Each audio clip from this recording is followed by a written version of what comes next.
Hello friends, welcome back to my channel cooking with Abha. Friends, कैसे हैं आप? आज मैं बनाने जा रही हूँ भरवा करेले। वैसे तो क्या होता है, करेले का नाम सुनते ही हमें लगता है कि करेले खाने में कड़वे लगेंगे, तो इसलिए हम उसे बनाते ही नहीं और ना ही खाते। पर एक बार आप इस रेसिपी को इस तरह से बनाकर देखिएगा, आप बार बार इसी तरह से इसे बनाना प्रेफर करेंगे। तो अगर आपको मेरी ये वीडियो अच्छी लगे तो मेरे चैनल को लाइक, सब्सक्राइब और बेल आइकन को प्रेस करना ना भूलें, जिससे मेरी लेटेस्ट वीडियो आप तक आसानी से पहुंच सके।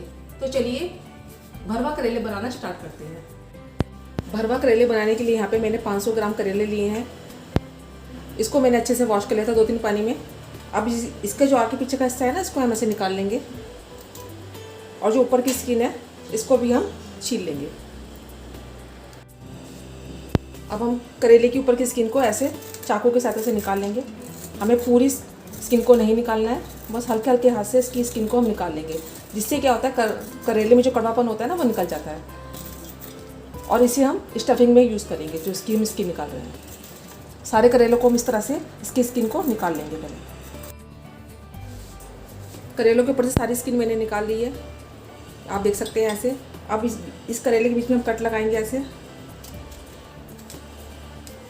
और इसके अंदर का जो बीज और पल्प है ना वो निकाल लेंगे, क्योंकि इसके अंदर ही हमें स्टफिंग भरनी है।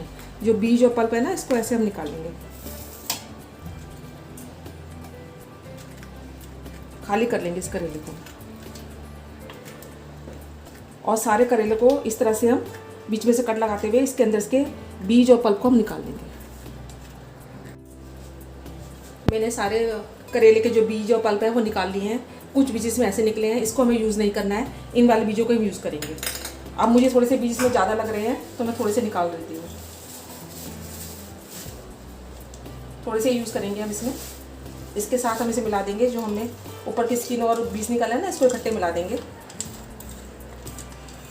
और इसमें हम नमक लगाएंगे।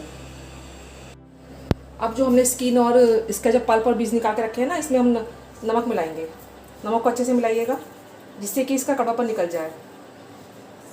अच्छे से इसे मिक्स कर देंगे, नमक लगाकर अच्छे से मिक्स कर देंगे और इसको 15 मिनट के लिए रख देंगे अलग। अब हमने जो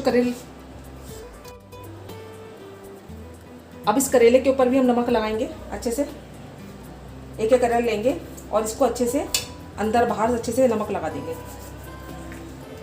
जिससे कि इसका कड़वापन जो है निकल जाए। सारे करेलों पर इसी तरह से हम नमक लगा देंगे, अंदर भी और बाहर भी। अच्छे से लगाइएगा नमक को, ऐसे अंदर की तरफ भी लगा देंगे और बाहर भी।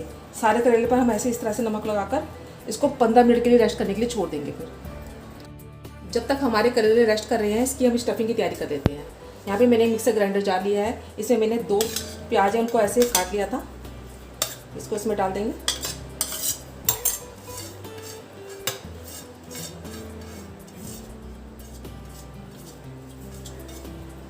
डालने के बाद इसमें हम 1 चम्मच जो है सौंफ का डालेंगे और 1 चम्मच जो है साबुत धनिया का।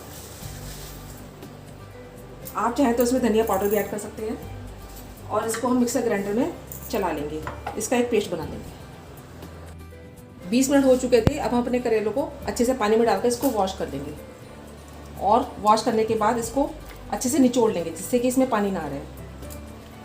ऐसे अच्छे से वॉश कर लेंगे पहले 2-3 पानी में, और फिर ऐसे इसको कस की निचोड़ते जाएंगे और एक प्लेट में रखते जाएंगे। सारे करेले इसी तरह हम धो के अच्छे से निचोड़ लेंगे। करेलों को धोने के बाद अब जो इसकी स्किन और बीज को हमने नमक ला के रखा था ना, उसको भी अच्छे से वॉश कर लेंगे। हम अच्छे से वॉश कीजिएगा और इसके एक छन्नी की सहायता से इसका एक्सेस पानी जो है हम निकाल लेंगे। करेलों को फ्राई करने के लिए यहाँ पे मैंने एक फ्राई पैन लिया है। आप उस बर्तन में ही इसे बनाइएगा जिसमें ये आसानी से अल्टे पलटे जा सके, यानी कि चौड़ा बर्तन लीजिएगा, जैसे कढ़ाई है, फ्राई पैन है। अब यहाँ पे 2 बड़े चम्मच जो मैंने कुकिंग ऑयल के डाले हैं। आप चाहें तो इसे जो सरसों का तेल होता है ना, उसमें ही बना सकते हैं। जब हमारा तेल गर्म हो जाए, तब हमने जो करेले धोकर और उसको निचोड़ कर रखे थे ना, वो इसमें डालेंगे। सारे करेले आराम से डालिएगा।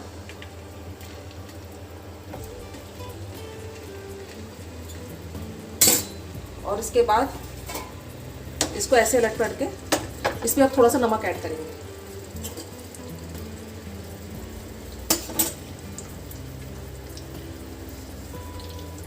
थोड़ा सा नमक ऐड करा है हमने इसको, और अब इसको मीडियम से लो से मीडियम फ्लेम पर रखकर इसको 5 मिनट के लिए इसको अच्छे से सिकने देंगे। और बीच बीच में हम इसको पलटते भी रहेंगे। 5 मिनट के लिए हम इसको सिकने के लिए रख रहे हैं लो से मीडियम फ्लेम पर।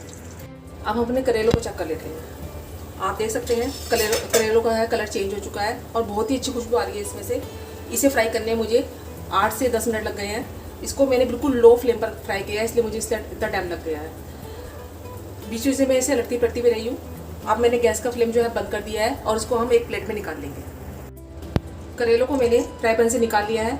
उसी ऑयल में अब मैंने थोड़ा सा ऑयल और ऐड करा है। ऑयल हमारा जब गर्म हो जाएगा तब इसमें हम 1 पिंच के करीब हींग ऐड करेंगे। हींग को ऐड करने के बाद इसमें मैं जीरा ऐड कर रही हूँ, आधा चम्मच के करीब। जीरे को अच्छे से गर्म होने देंगे हम।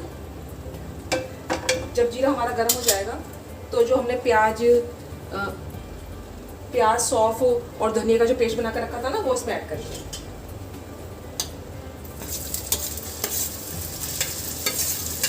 और इसे अच्छे से भूनेंगे।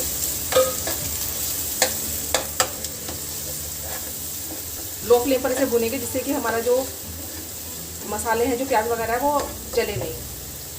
सिर्फ 3 मिनट के लिए इसे भूनेंगे।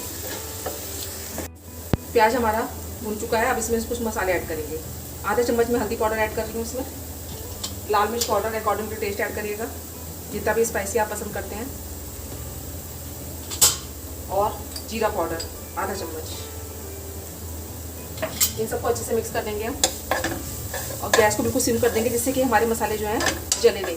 और इसको 1-2 मिनट के लिए भून लेंगे जिससे कि मसालों में जो कच्चापन है ना, वो इसमें ना रहे। मसाले हमारे भुन चुके हैं। अब इसमें हमने जो स्किन और बीज निकाल कर रखे थे ना, वो इसमें ऐड करेंगे। एक बार आप इस तरह से करेलों को बनाकर देखिएगा जरूर। बहुत ही अच्छे बनते हैं और बहुत ही कम टाइम लगता है। इसी भी अच्छे से मिक्स कर देंगे। अब इसमें हम नमक ऐड करेंगे।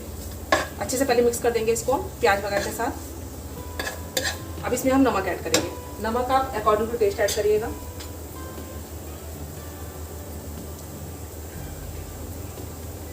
और इसको भी हम नमक को मिक्स कर लेंगे सब मसालों के साथ। और इसको भी 4 मिनट के लिए हम लो फ्लेम पर भूनेंगे मसाले को। अब मैं इसमें अमचूर पाउडर ऐड कर रही हूँ, जो मैं पहले डालना भूल गई थी।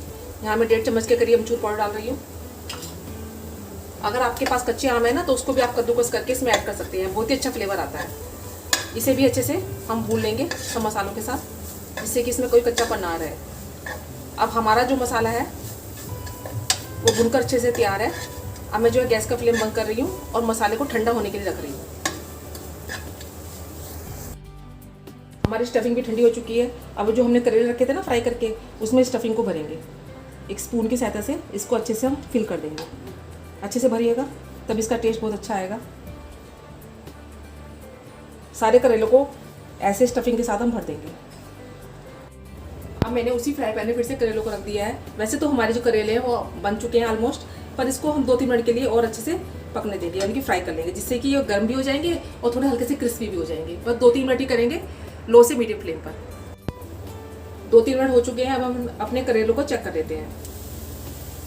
बहुत ही अच्छी खुशबू आ रही है। वैसे तो हमारे करेले ऑलमोस्ट पहले बन चुके थे, पर 2-3 मिनट के लिए मैंने और इसको फ्राई कर लिया है। मैं आपको उनको पास से दिखाती हूँ। हमारे करेले बनकर बिल्कुल तैयार है। अब मैं जो है गैस का फ्लेम बंद कर रही हूँ और इसको प्लेट आउट कर रही हूँ। हमारे गर्मा गर्म भरवा करेले बनकर बिल्कुल तैयार है। देखने में लग रहे हैं ना यम्मी से, खाने में बहुत ही टेस्टी लगते हैं और सभी को बहुत पसंद आते हैं। इसे आप कहीं बनाकर खा सकते हैं और किसी के साथ ही बनाकर खा सकते हैं। बहुत ही अच्छे लगते हैं ये। एक बार आप इस रेसिपी को बनाकर देखिएगा और मुझे बताइएगा कि आपके भरवा करेले बने कैसे। मैं अपनी अगली रेसिपी के साथ आपके सामने फिर उपस्थित होंगी। धन्यवाद।